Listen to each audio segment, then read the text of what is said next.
Kegiatan ini semoga dapat memberikan dampak positif bagi kita semua dalam sektor pendidikan. Langsung saja saya di sini sebagai pembawa acara yang akan membacakan susunan acara, yakni yang pertama pembukaan, yang kedua pemaparan dari pemateri, yang ketiga sesi tanggapan atau tanya jawab, dan yang terakhir penutup. Baik, untuk mempersingkat waktu, mari kita buka acara ini dengan bacaan basmalah bersama-sama. Bismillahirrahmanirrahim. Baik, untuk acara selanjutnya dari Bapak Pemateri kepada Bapak Andri Hendriawan SPD dipersilakan.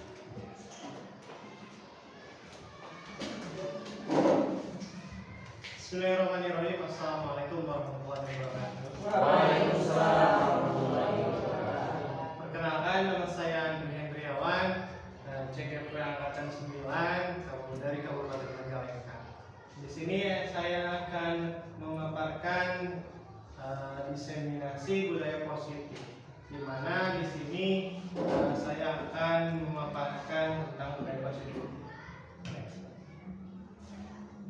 Ini profil saya, CGP Angkatan 9, Andri Hendriawan.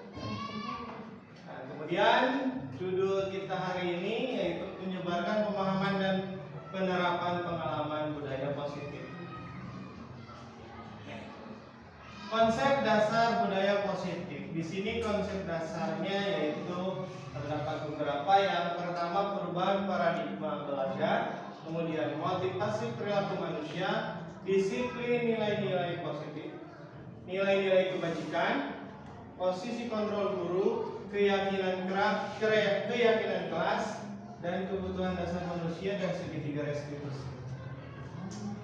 Di mana perubahan paradigma belajar di sini, menurut Ki Hajar Dewantara, tujuan pendidikan nasional yaitu menuntun segala kodrat yang ada pada anak-anak agar mereka mencapai keselamatan, kebahagiaan yang setinggi-tingginya, baik sebagai manusia maupun sebagai anggota masyarakat. Nah, di sini nanti setelah anak-anak tersebut menyelesaikan jenjang sekolah akan kembali sebagai warga masyarakat. Di mana di sini menurut Ki Hajar Dewantara yaitu pembelajaran harus berpihak kepada murid. Di mana kita sebagai guru harus berpihak kepada murid. Intinya tidak berpihak kepada guru lah. Sekarang mah harus berpihak kepada murid. Pembelajaran dengan paradigma baru. Pembelajaran dengan paradigma baru merupakan pembelajaran yang dirancang berdasarkan prinsip berdiferensiasi, sehingga peserta didik belajar sesuai dengan kebutuhannya berdasarkan tahap perkembangan sesuai teori psikologi modern untuk mewujudkan profil pelajar Pancasila, di mana pembelajaran ini mengacu ke dalam profil pelajar Pancasila, yaitu berkebinekaan global, gotong royong, kreatif, bernalar kritis, mandiri, beriman, bertakwa kepada Tuhan Yang Maha Esa, dan berakhlak mulia. Perubahan paradigma. Jadi di sini ada Bapak Ibu guru, ya.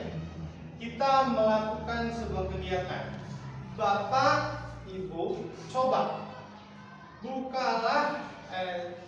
mengapalkan salah satu tangan Anda. Ya. Di sana, di tangan Anda, coba bayangkan menggenggam suatu benda berharga.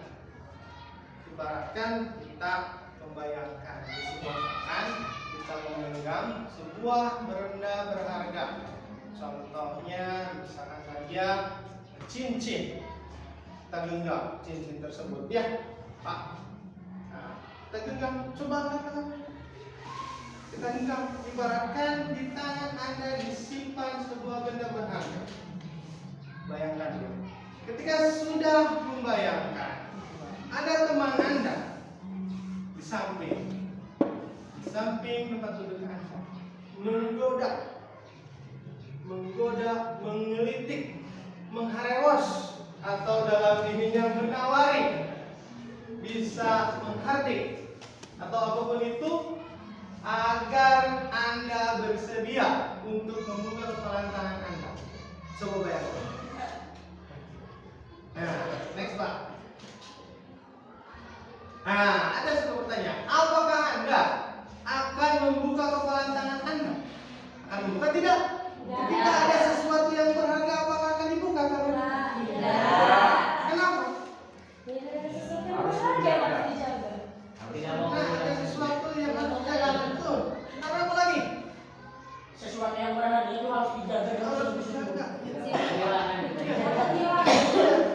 Nah, dalam kegiatan ini sesungguhnya siapa yang memegang kendali atau kontrol untuk membuka kepalan tangan Anda? Kita Adalah Anda sendiri, Bapak Ibu.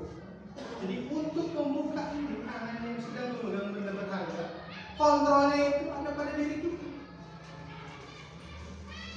Seperti itu perumpamaan. Next.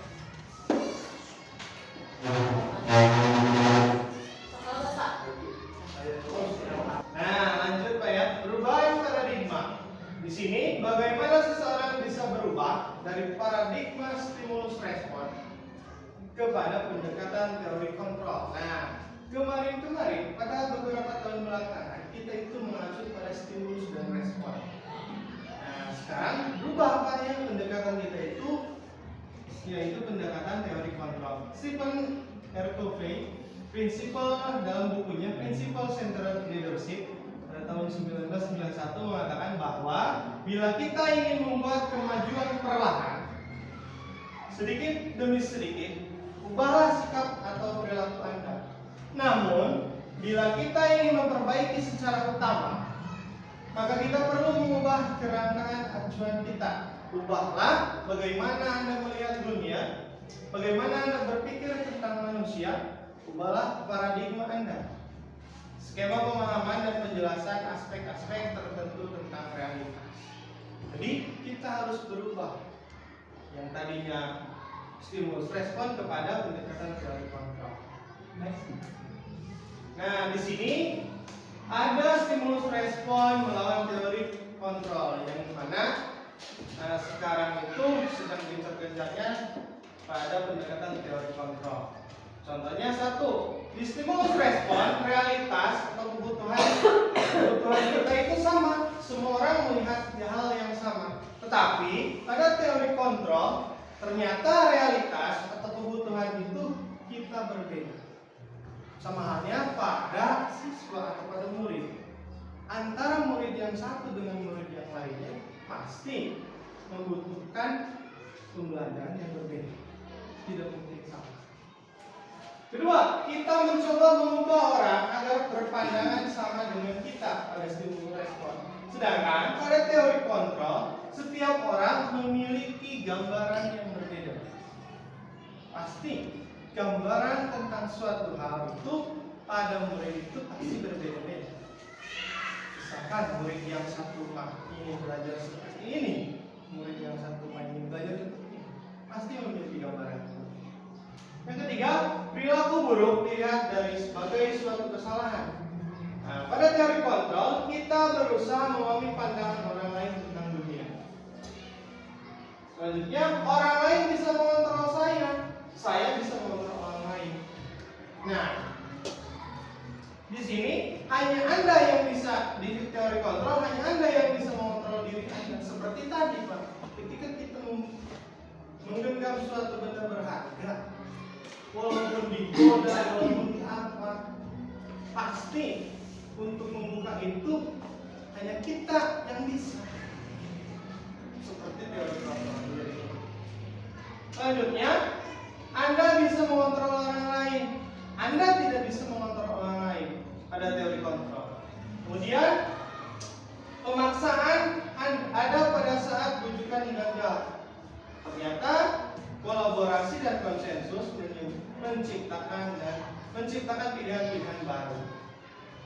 Yang terakhir, model berpikir menang atau kalah. Sedangkan pada teori kontrol, model berpikir menang dan menang. Kita itu harus berpikir menang dan menang. Karena menang dan kalah pasti menang dan menang. Seperti ini. Disiplin positif, menurut Diane, menyatakan bahwa arti kata disiplin berasal dari kata bahasa Latin, di mana disiplina, yang artinya belajar. Kata disiplin berasal dari kata yang sama dengan disciple atau murid atau pengikut. Untuk menjadi seorang murid atau pengikut, seseorang harus paham betul alasan mengapa mereka mengikuti suatu aliran tertentu. Sehingga motivasi yang terbangun adalah motivasi intrinsik dari dalam, bukan ekstrinsik atau dari luar. Jadi disiplin positif itu tadi, disiplin berasal dari kata disiplina yang artinya belajar. Nah, motivasinya untuk belajar itu harus dari diri sendiri, bukan dari luar. Nah, Bapak Pendidikan kita Ki Hajar Dewantara menyatakan bahwa di mana ada kemerdekaan, disitulah harus ada disiplin yang kuat. Sesungguhnya disiplin itu bersifat self-discipline, yaitu kita sendiri yang mewajibkan kita dengan sekeras-kerasnya. Tetapi itu sama saja, sebab jikalau tidak cakap melakukan self-discipline, wajiblah penguasa lain mendisiplinkan kita. Dan peraturan demikian itu harus ada di dalam suasana yang merdeka. Ini menurut Ki Hajar Dewantara, disiplin itu berasal dari diri. Nah, sebagai pendidik, tujuan kita adalah menciptakan anak-anak yang memiliki disiplin diri, sehingga mereka bisa berperilaku mengacu pada nilai-nilai kebajikan universal dan memiliki motivasi intrinsik, bukan motivasi intrinsik. Disiplin positif adalah disiplin diri, yaitu kemampuan untuk mengontrol perilaku atau tindakan dan keputusan kita sendiri sesuai dengan tujuan, nilai-nilai, dan standar yang ditetapkan. Tujuan dari disiplin ini adalah membantu seseorang mencapai berbagai hal positif dalam hidupnya. Disiplin diri adalah kualitas yang dikembangkan dan ditingkatkan seiring waktu. Ini memerlukan latihan, kesabaran, dan komitmen untuk menjalankan disiplin secara konsisten dalam kehidupan sehari-hari. Jadi, untuk menerapkan disiplin positif ini, kita membutuhkan konsisten dan kesabaran. Tidak tiba-tiba harus seperti ini. Tidak tiba-tiba anak menjadi disiplin. Tidak, tetapi harus bertahap secara kontinu, secara komitmen dengan murid supaya agar berjalan dengan baik. Next. Nah, di sini nilai-nilai kebajikan yang disepakati lepas dari suku, bangsa, agama, budaya, bahasa, dan latar belakang. Ada 3 bagian. Dari profil pelajar Pancasila, EBO Primary Years Program, dan 9 pilar karakter. Nah, di sini ketiga-tiganya itu memiliki perbedaan, Pak. Yang pertama, beriman bertakwa kepada Tuhan Yang Maha Esa, berakhlak mulia. Yang kedua, mandiri. Yang ketiga, bernalar kritis, berkebijakan global, gotong royong, kreatif. Dan di BO, toleransi, rasa hormat, integritas, mandiri, menghargai, keingintahuan, kreativitas, kerjasama, percaya diri, komitmen. Dan di 9 pilar, cinta Tuhan dan segenap ciptaannya, kemandirian dan tanggung jawab, kejujuran, hormat dan santun, dermawan, gotong royong, percaya diri, baik dan rendah hati, toleransi, kedamaian dan kesatuan. Tetapi pada dasarnya dari ketiga bentuk ini merupakan nilai-nilai kebajikan yang ada pada diri kita atau pada dirimu. Next. Kebutuhan dasar. Di sini Ibu Iis, guru wali kelas 4 di SD sedang bingung menghadapi salah satu muridnya di kelasnya. Namanya Rama. Beberapa anak di kelas 4 telah datang padanya dan mengeluhkan Rama yang seringkali meminta bekal makan siang mereka dengan paksa. Jika Anda menghadapi situasi seperti Ibu Iis, apa yang Anda lakukan, Pak Bu? Apa kira-kira yang akan Anda lakukan? Memanggil? Manggil siswanya, bisa. Apa lagi? Mengasih tahu, boleh. Apa lagi? Mengingatkan. Mengingatkan, boleh. Coba next, Pak. Nah, kebutuhan dasar manusia adalah segala sesuatu yang kita lakukan untuk mendapatkan apa yang kita inginkan. Seluruh tindakan yang kita lakukan memiliki tujuan tertentu, dan semua usaha terbaik kita yang kita lakukan adalah dalam rangka kebutuhan dasar kita dapat terpenuhi. Sebetulnya yang dilakukan Rama tadi, kebutuhan dasarnya Rama itu ingin makan. Karena tidak memiliki kebutuhan dasar itu, maka dari itu Rama meminta. Nah, tetapi kita harus menyikapinya dengan bijak. Nanti di selanjutnya akan ada penjelasan. Next. Nah, 5 kebutuhan dasar pada manusia. Yang pertama yaitu bertahan hidup. Kebutuhan bertahan hidup atau survival di sini adalah kebutuhan yang bersifat fisiologis. Bertahan hidup, misalnya kesehatan, rumah, makanan, sandang pangan papan, dan yang lain. Yang kedua yaitu kasih sayang dan rasa diterima, di mana kebutuhan untuk disayang dan diterima meliputi kebutuhan yang akan hubungan dan koneksi sosial, kebutuhan untuk memberi dan menerima kasih sayang, dan kebutuhan untuk merasa dan menjadi bagian dari sebuah kelompok. Yang ketiga, penguasaan. Kebutuhan ini berhubungan dengan kekuatan untuk mencapai sesuatu, menjadi kompeten, menjadi terampil, diakui prestasi dan keterampilan kita, mendengarkan dan memiliki rasa harga diri. Yang keempat, kebebasan.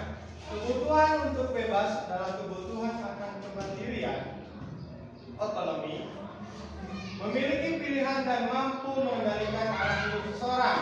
Dan yang terakhir, kita membutuhkan kesenangan. Yakni kebutuhan akan kesenangan adalah kebutuhan untuk mencari kesenangan, salah satunya bermain dan tertawa. Nah, kelima dasar kebutuhan ini sangat erat kaitannya dengan keinginan pada murid. Next. Sebutkan kebutuhan apa yang sedang dipenuhi oleh Bimo. Bimo, seorang anak TKB, selalu berlari keluar kelas menuju jalan raya di depan sekolahnya yang ramai dengan kendaraan. Tingkahnya membuat guru Bu Ani bingung dan seringkali mengejarnya. Ada beberapa kemungkinan jawaban yang diberikan Bimo. Menurut Bapak, kira-kira apa kebutuhan yang diinginkan oleh Bimo tadi? Mencari perhatian. Nah, apalagi Bu? Apalagi? Oke, next. Nah, di sini respon Bimo yang diucapkan oleh Bimo. Aku senang main kejar-kejaran dengan ibu guru. Seru, kata Bimo. Nah, ini merupakan kebutuhan apa kira-kira? Kesenangan ya untuk bermain dengan gurunya. Jadi dia istilahnya lari ke jalan dengan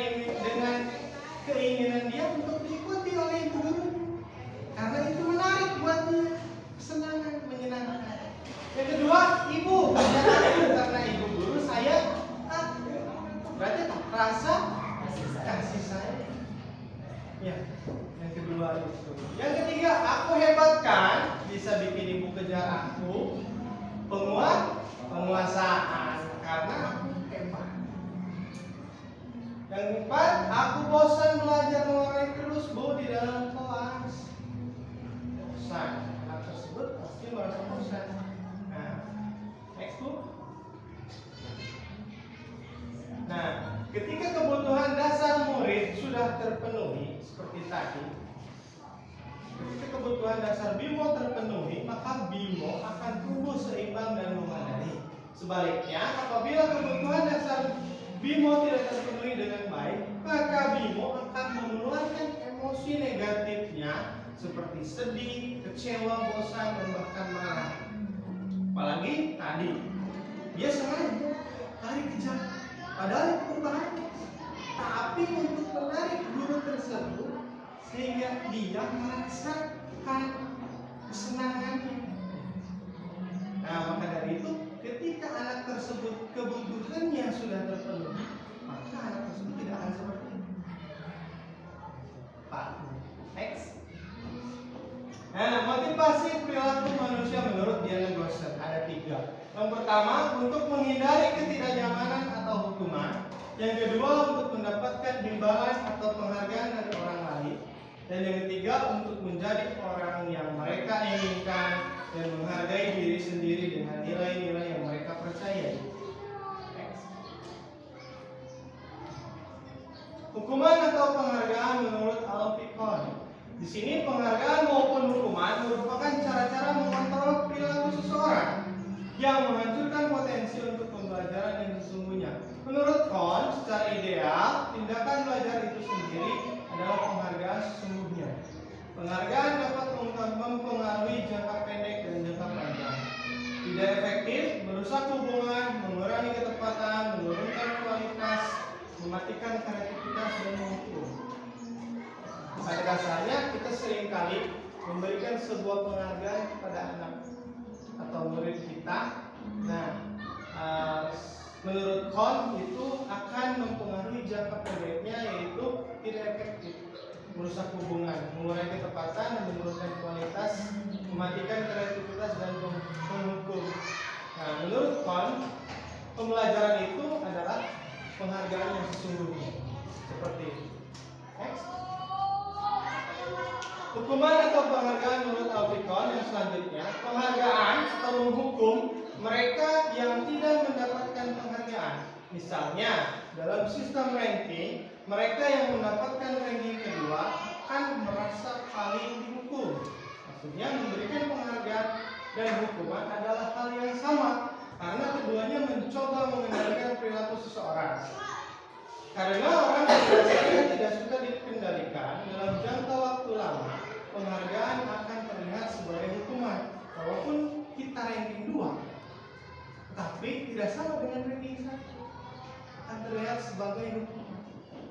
Apakah saya kurang belajarnya? Kata murid yang satu. Sementara kata murid yang ranking pertama itu adalah sebuah penghargaan. Kalau saya sudah belajar selama 2 semester atau 1 semester ini, sehingga dulu memberikan penghargaan kepada kita ranking pertama. Tapi untuk yang ranking kedua menurut Alfikon itu sebuah hukuman karena saya kurang belajar. Seperti itu. Next. Di sini ada hukuman, konsekuensi dan restitusi. Di mana hukuman adalah sesuatu yang menyakitkan harus terjadi. Tidak nyaman, murid untuk jangka waktu panjang, murid akan tersakiti, korban mendapat keadilan, berlaku hanya pada sebuah institusi, tidak berlanjut pada kehidupan nyata. Di mana di konsekuensi itu sesuatu harus terjadi, tidak nyaman untuk murid dalam jangka waktu pendek, korban bisa diabaikan, penguatan hanya bertahan dalam jangka waktu pendek. Sedangkan restitusi merupakan pilihan, menguatkan murid dalam jangka waktu panjang, masalah terpecahkan, murid belajar bertanggung jawab untuk perilakunya. Textbook. Nah, kembali itu. Ya, hukuman. Jadi hukuman itu adalah suatu bentuk konsekuensi negatif yang diberikan sebagai respon atas tindakan yang melanggar. Jadi sesuatu yang melanggar pasti langsung dihukum. Itu adalah hukuman. Sedangkan konsekuensi atau sanksi adalah hasil atau akibat dari suatu tindakan keputusan yang salah. Apabila murid mengenakan pakaian tidak pada harinya, pasti itu sebuah konsekuensi, sehingga murid tersebut akan menerima teguran. Yang ketiga, restitusi. Restitusi adalah sebuah pendekatan untuk menciptakan disiplin positif, yaitu menciptakan kondisi bagi murid untuk memperbaiki kesalahan mereka, sehingga mereka bisa kembali pada kelompok mereka. Maksudnya gini, ketika anak tersebut membuat suatu kesalahan, kita lakukan sebuah pendekatan, yaitu pendekatannya dengan pendekatan restitusi, di mana kita menciptakan disiplin positif, yaitu menciptakan kondisi agar murid dapat memperbaiki kesalahan tersebut, tidak semena-mena langsung menjudge mereka bahwa mereka itu salah atau yang lain. Next. Nah, hukuman, konsekuensi, dan restitusi. Di sini ada sebuah contoh, lari mengelilingi lapangan basket 2 kali karena terlambat hadir di sekolah merupakan hukuman, sanksi, atau konsekuensi? Hukuman, karena mengelilingi lapangan basket 2 kali terlambat hadir. Berarti hukuman. Hukuman berarti didapat dari peraturan. Peraturan yang dibuat oleh siapa? Yang kedua, mengganti kertas tugas teman yang telah dicoret-coret merupakan sebuah hukuman, sanksi, atau konsekuensi? Konsekuensi, karena buku tersebut dicoret-coret, maka dari itu harus mengganti. Yang ketiga, berjemur di lapang basket pukul 12 siang karena mengobrol teman. Hukuman atau sanksi atau konsekuensi? Karena mengobrol kita mendapatkan. Yang keempat, kehilangan 10 menit jam istirahat untuk mengerjakan tugas karena datang terlambat dan tertinggal pelajaran selama 10 menit. Merupakan hukuman atau konsekuensi, Bu? Konsekuensi. Karena apa? Karena kita terlambat dan tertinggal pembelajaran, sehingga kita dapatkan konsekuensi harus istirahat lebih cepat. Next. Nah, posisi kontrol guru melalui serangkaian riset dan berdasarkan pada teori kontrol dari William Gassen berkesimpulan bahwa ada 5. Yang pertama, penghukum. Di sini kita sebagai penghukum, nada suara tinggi, bahasa tubuh, mata melotot, dan jari menunjuk menghardik seperti kamu.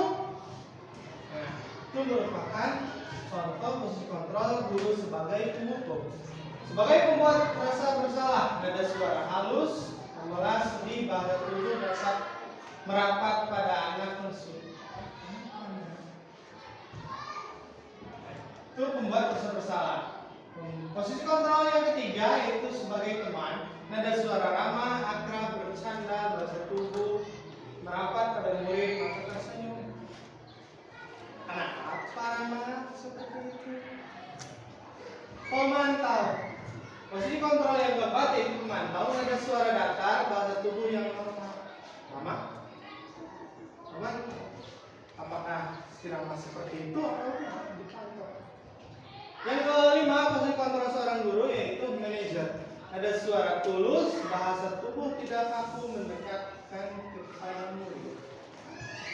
Nah, jadi kelima posisi kontrol ini merupakan pilihan untuk kita sebagai guru untuk bersikap seperti apa kepada murid. Di sini dicontohkan seperti itu. Ada penghukum, membuat bersalah, teman, pemantau, dan manajer. Menurut ibu bapak, kira-kira yang paling pas untuk posisi kontrol kita, bayangkan saja terlebih dahulu sebelum mengarahkan lebih lanjut. Bayangkan saja kira-kira yang mana yang pas menurut bapak? Yang mana? Manajer ya?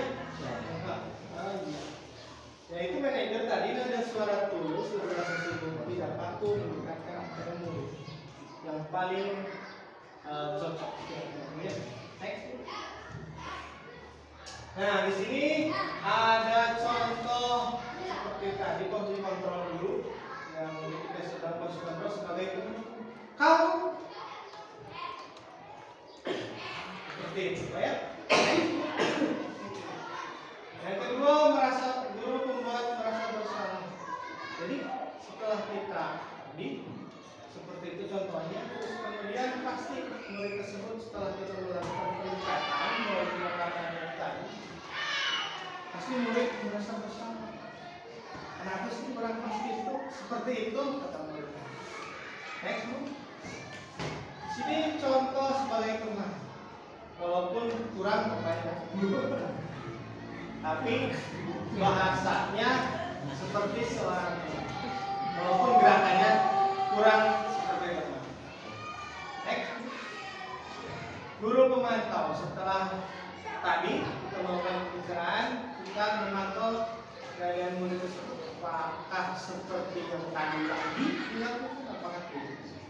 Seperti itu. Next, guru sebagai manajer. Guru sebagai manajer tadi mendekatkan kepada murid dengan bahasa yang penuh, bahasa seorang teman, untuk mencari tahu seperti apakah yang sedang dialami. Next, keyakinan kelas. Mengapa keyakinan kelas bukan peraturan kelas? Jadi gini Pak, kalau peraturan kelas itu dibuat oleh sekolah bisa, oleh guru bisa. Tetapi kalau keyakinan kelas itu dibuat berdasarkan kesepakatan bersama. Kalau di kelas kesepakatan murid dan guru. Nah, kalau di sekolah bisa kesepakatan antara bersama warga sekolah, murid, guru, siswa. Next, keyakinan kelas bersifat lebih abstrak daripada peraturan yang lebih rinci dan konkret. Yang kedua, keyakinan kelas berupa pernyataan universal, Yang ketiga, pernyataan kelas senantiasa dibuat dalam bentuk positif. Contoh, masuk lebih awal ya nak. Bentuk positif dari tadi keyakinan kelas. Yang keempat, keyakinan kelas hendaknya tidak terlalu banyak sehingga mudah diingat dan dipahami oleh warga kelas. Yang kelima, keyakinan kelas sebaiknya sesuatu yang dapat diterapkan di lingkungan tersebut. Tadi masuk awal jamnya atau masuk awalnya sehingga mudah untuk diterapkan di lingkungan kelas. Yang keenam, semua warga kelas ikut berkontribusi dalam pembuatan keyakinan kelas lewat kegiatan surat pendapat seperti ketika berdiskusi kita melakukan menanyakan kepada murid, anak kita membuat keyakinan kelas untuk apa? Untuk kita membuat kesepakatan antara siswa dan guru dan murid. Yang terakhir, bersedia meninjau kembali keyakinan kelas dari waktu ke waktu. Next book. Nah, segitiga restitusi yaitu suatu proses dialog yang dijalankan oleh guru agar dapat menghasilkan murid yang mandiri dan bertanggung jawab. Di sini segitiga restitusi terdiri dari 3 tahapan, yaitu menstabilkan identitas, validasi tindakan yang salah, menanyakan keyakinan. Seperti itu. Next. Nah, menstabilkan identitas yaitu bertujuan untuk mengubah identitas anak dari orang yang gagal karena melakukan kesalahan menjadi orang yang sukses. Nah, anak sedang mencari perhatian. Mencari perhatian adalah anak yang sedang mengalami kegagalan seperti tadi. Sama, lari ke pinggir jalan yang ramai kendaraan. Nah, itu anak itu sedang mencari perhatian. Anak tersebut. Nah, kita stabilkan identitasnya. Berbuat salah itu tidak apa-apa. Tidak ada manusia yang sempurna. Tidak langsung mencat bahwa Rama tidak boleh seperti itu. Next. Kemudian tahapan yang kedua adalah validasi tindakan yang salah. Yaitu setiap tindakan kita dilakukan dengan suatu tujuan, yaitu memenuhi kebutuhan dasarnya. Kalau kita memenuhi kebutuhan dasar, apa yang kita akan bisa menemukan cara-cara efektif untuk memenuhi kebutuhan tersebut. Seperti di sini salah satu contohnya. Padahal kamu bisa melakukan yang lebih buruk dari ini, seperti apa? Padahal kamu bisa lari saja ke jalan Rama. Tapi itu kita validasi, kita ajak menunggu Rama. Kalau misalkan maka kita tahu nanti pasti Rama itu membutuhkan kebutuhan dasar.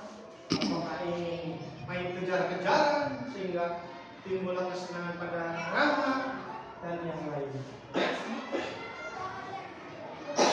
Menanyakan keyakinan. Teori kontrol menyatakan bahwa kita pada dasarnya termotivasi secara internal dari dalam. Ketika identitas sukses telah tercapai dan tingkah laku yang salah telah divalidasi, artinya yang kedua sudah, maka anak akan siap dihubungkan dengan nilai-nilai yang dia percaya dan berpindah menjadi orang yang dia inginkan. Nah, di sini ada contohnya. Apa yang kita percaya sebagai kelas atau apa nilai-nilai yang mungkin telah kita sepakati? Apa bayangan kita tentang kelas ideal?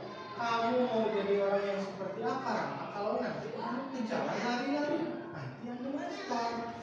Seperti itu, baik Bu. Next. Nah, di sini contoh penerapan segitiga restitusi.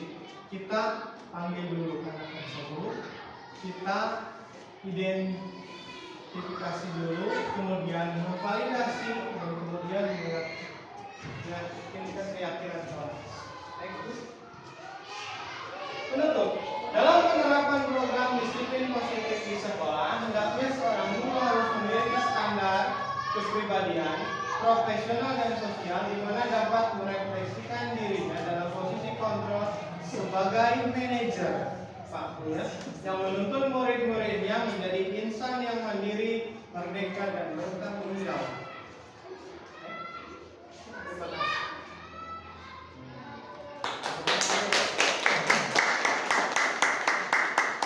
Terima kasih atas perhatiannya. Sekian pemaparan dari saya. Assalamualaikum warahmatullahi wabarakatuh. Waalaikumsalam.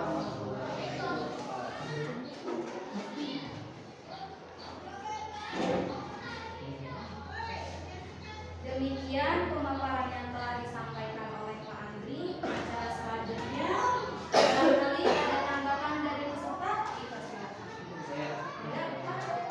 Ada, Pak? Bismillahirrahmanirrahim. Assalamualaikum warahmatullahi wabarakatuh. Waalaikumsalam. Terima kasih atas kesempatannya. Di sini saya akan memberikan tanggapan terkait apa yang sudah disampaikan oleh pemateri. Nah, sebelumnya sekali lagi mari berikan aplaus yang pemateri kita ya. Materi yang sangat luar biasa yaitu tentang budaya positif di sekolah. Dari pemaparan yang sudah disampaikan tadi oleh Bapak Andri Hendriawan, saya menjadi teringat gitu ya, sebagai guru seringkali kita menjadi guru yang otoriter baik itu dalam pembelajaran maupun dalam kontrol keseharian muridnya. Dalam pembelajaran misalnya kita terkadang lupa bahwa pembelajaran itu tadi ya menurut Ki Hajar Dewantara harus berpihak pada murid, tapi pada kenyataannya di kelas kita seringkali semena-mena dalam artian kita hanya memberi tugas misalkan tanpa tahu apa yang dibutuhkan oleh siswa. Kemudian otoriter kita berlanjut pada aturan-aturan di kelas. Aturan-aturan ternyata tadi dijelaskan bahwa aturan itu cenderung negatif gitu ya, karena biasanya aturan sejalan dengan hukuman biasanya. Jadi ketika anak melanggar aturan pasti akan ada hukuman. Nah, tadi dijelaskan sangat luar biasa. Kita bisa mengganti aturan itu dengan keyakinan kelas. Jadi menumbuhkan keyakinan pada diri siswa mengenai hal-hal positif yang bisa mereka lakukan gitu dengan keyakinan kelas. Terus kita juga otoriter dalam hal menyikapi kesalahan siswa. Kita seringkali langsung menjudge bahwa siswa itu salah gitu ya, salah dan langsung dihukum. Tadi dijelaskan sama pemateri itu sangat menginspirasi. Jadi kita harus tahu dulu, harus mengidentifikasi dulu dari identitas siswa, kenapa dia melakukan kesalahan. Kemudian kita bisa memvalidasi kesalahan tersebut.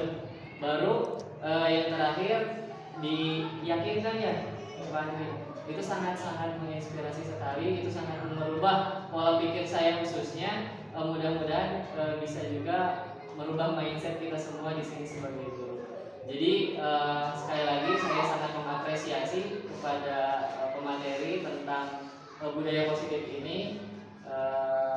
Terima kasih Pak Andri. Sekali lagi beri tepuk tangan yang ini saja harapan dari saya. Terima kasih. Wabillahi taufiq wal hidayah. Wassalamualaikum warahmatullahi wabarakatuh. Waalaikumsalam. Baik, acara selanjutnya yaitu acara yang terakhir. Mari kita tutup acara hari ini dengan bacaan hamdalah bersama-sama. Alhamdulillah. Assalamualaikum warahmatullahi wabarakatuh. Waalaikumsalam warahmatullahi wabarakatuh. Bismillahirrahmanirrahim. Assalamualaikum warahmatullahi wabarakatuh. Waalaikumsalam warahmatullahi wabarakatuh. Pagi anak-anak. Bapak harap kalian semuanya dalam keadaan sehat ya anak-anak. Oke, pada hari ini kita akan membuat nilai kebajikan. Nilai kebajikan, apa ada yang tahu tidak? Ada yang tahu? Jadi gini, nilai kebajikan itu nilai-nilai positif atau keyakinan positif yang dimiliki pada diri kita sendiri. Oke, salah satu contohnya nilai kebajikannya, contohnya yaitu rajin. Nah, rajin itu termasuk ke dalam suatu nilai kebajikan. Ada lagi apa?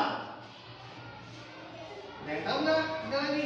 Nah, salah satu contohnya tadi nilai kebajikan yaitu tadi rajin. Ya. Nanti Bapak akan menyuruh kalian untuk menuliskan apa itu nilai kebajikan yang kalian ketahui.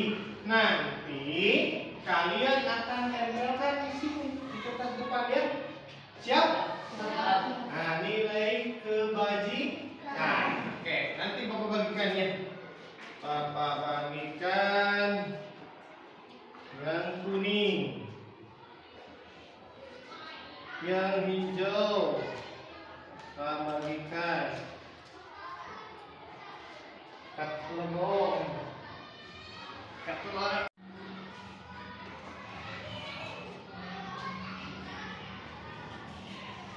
Nanti kalian tuliskan di kertas memotret ini ya nilai kebajikan yang kalian ketahui. Tadi seperti yang tadi Bapak contohkan yaitu nilai sopan santun kebajikannya. Sopan. Nah, silakan diambil, ditulis di sini, nanti tempelkan di sini.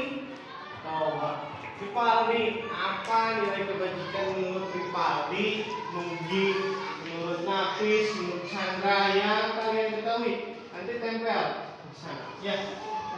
Paham? Nah, nanti kalian tuliskan di kertas quip itu, ya.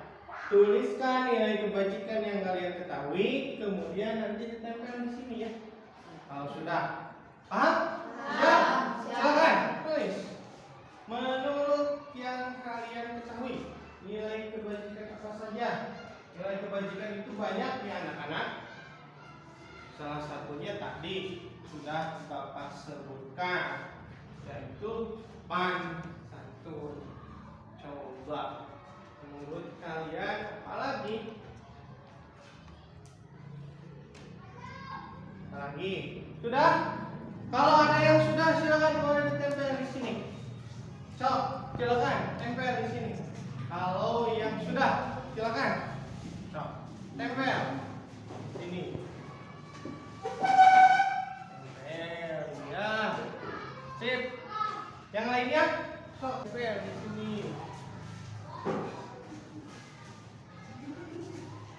Lagi. Ya, ada lagi. Yang sudah, silakan tempel. Di bawahnya kalau nggak cukup ke bawah. Tempel lagi. Sok yang udah siapa lagi? Sok di sini.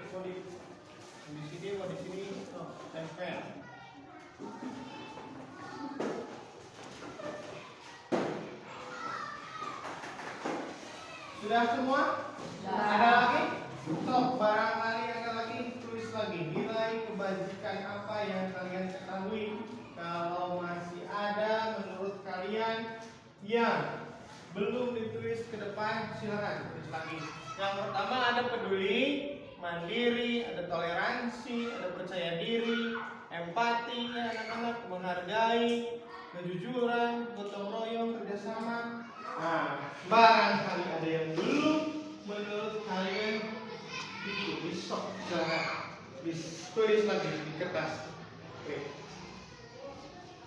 Kartu silakan yang menurut pendapat kalian tadi sudah Bapak sebutkan, yang belum tertulis ke sini nilai kebajikan yang kalian ketahui, silakan catat lagi, kemudian nanti tempel lagi di sini ya. Banyak itu nilai kebajikan itu. Ya, silakan. Kalau menurut kalian ada lagi, silakan tempel. Sudah? Ada? Coba tempel di sini. Ada lagi kemudian sini kan. Tadi ada? Ya cukup. Nah, tempel di sini. Kalau menurut kalian ada lagi, tempel di bawah. Tempel lagi di sini. Lalu. Oke, anak-anak ya. Nah, itu dari pendapat kalian kita tulis, kita pikirkan bersama nilai kebajikan yang kita ketahui, yaitu nilai-nilai positif yang ada pada diri kita. Peduli, mandiri, toleransi, percaya diri, empati, menghargai, kejujuran, gotong royong, kerjasama, menghormati, bersyukur, sopan. Ya, itu semua merupakan nilai kebajikan, nilai-nilai positif yang harus kita yakini. Paham? Nah, dari situ, dari nilai kebajikan, kita akan membuat sebuah nilai yang kita yakini. Kita yakini nilai keyakinan kita sebagai kelas berapa kita? Kelas. Nah, ya. Nah, nanti kita akan mendiskusikan apa yang termasuk ke dalam keyakinan kelas. Contohnya, Bapak contohkan sebuah nilai keyakinan kelasnya yaitu kalian atau apa? Gini, misalkan kita datang tepat waktu. Itu contohnya. Kira-kira menurut kalian apa lagi?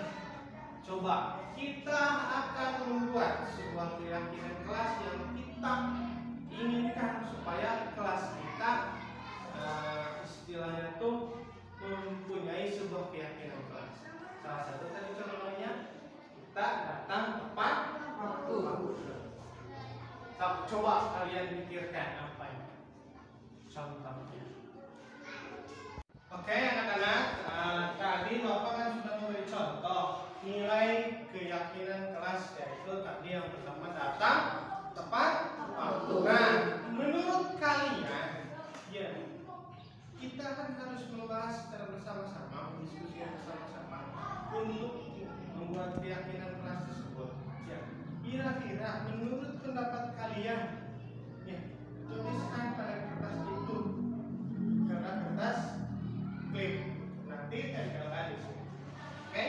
Coba tuliskan menurut pendapat kalian keyakinan kelas apa lagi yang harus kita buat? Ya, coba.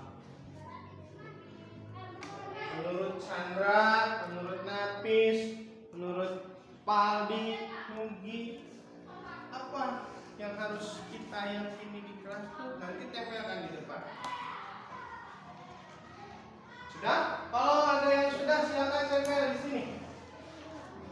Silakan tempel di sini depan. Cok, nggak apa-apa, perlu sasaran. Cok, yang sudah boleh ditempel di sini. Nah,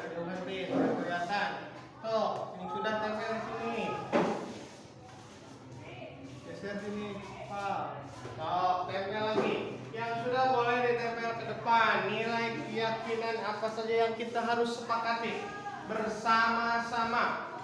Ya. Oh, boleh ditempel. Oh. Tempel di sini. Nah, silakan. Ke bawah atau apa? Siapa ke bawah? Silvi udah. Sok, silakan Silvi ditempel.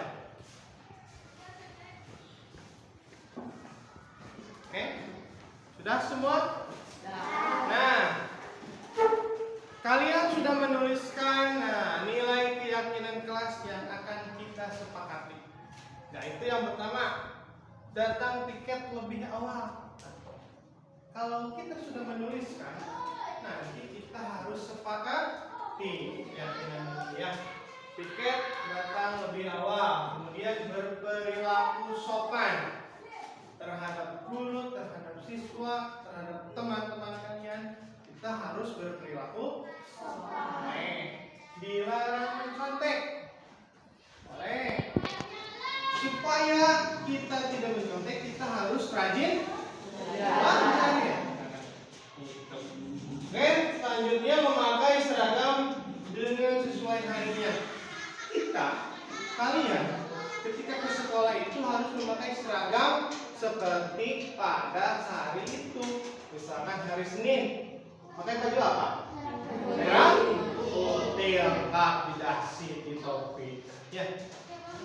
Hari Selasa, merah putih. Hari Rabu, oke. Lanjut, pakaian seragamnya harap dimasukkan. Ketika pakaian seragam itu yang seharusnya dimasukkan harus dimasukkan, kecuali pakaian muslim. Oke. Kemudian menjaga kebersihan kelas kita supaya nyaman, kita harus dijaga dan kita harus menjaga itu semua agar kelas kita terlihat bersih dan nyaman ya. Kemudian menghargai guru ketika sedang berbicara. Nah, seperti Bapak sekarang ini sedang berbicara, kalian harus menghargainya dengan cara bagaimana? Nah, mindel diam ya. Nah, ketika Bapak berbicara, kalian itu diam saja. Kemudian, kalau ada yang tidak mengerti, silahkan baru ditanya. Paham? Kemudian tidak boleh main bola di kelas. Main bola itu harus di mana? Ada tempat di lapangan. Saling membantu, sama teman harus saling membantu dan datang tepat waktu. Ini yang kita diskusikan dan kita buat hari ini. Kita akan sepakati. Siap? Siap. Oke? Oke. Kita sepakati? Deal? Deal. Oke. Oke, kita sepakati ya. Nah, untuk pertemuan kali ini Bapak cukupkan, kita telah membuat sebuah keyakinan kelas. Nanti kita bertemu lagi setelah istirahat. Dari Taufiq wal Hidayah. Assalamualaikum warahmatullahi wabarakatuh.